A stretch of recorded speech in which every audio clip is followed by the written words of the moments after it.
उद्धव ठाकरेंचं मन मोठं असून परत येईल त्याचं स्वागत करू असं मोठं वक्तव्य केलं आदित्य ठाकरेंनी आणि एक प्रकारे त्यांनी बंडखोरांना सादच घातली आहे।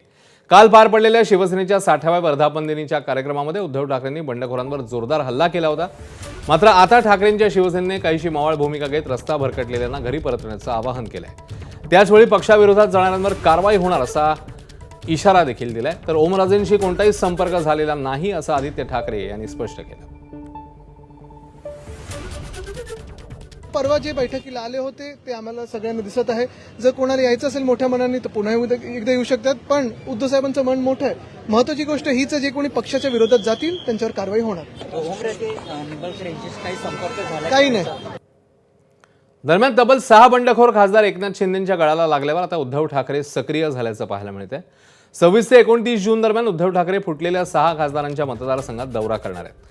27 जूनला यवतमाळ, वाशिम, हिंगोली, 28 जूनला परभणी, धाराशिव आणि 29 जूनला शिर्डी मतदारसंघात जाऊन उद्धव ठाकरे कार्यकर्ते आणि पदाधिकारी यांच्या भेटी घेतील। तर उद्या ईशान्य मुंबई मतदारसंघात भांडूप आणि घाटकोपर इथे ठाकरे भेटीगाठी घेणार आहेत। फुटलेल्या खासदारांच्या मतदारसंघात जाऊन आपला पक्ष मजबूत ठेवण्यासाठी उद्धव ठाकरे आता कामाला लागले।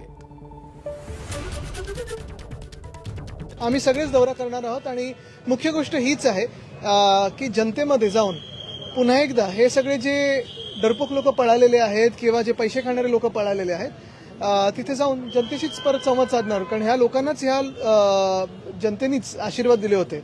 आता पुन्हा एकदा तिथे लढाई सुरू होणार।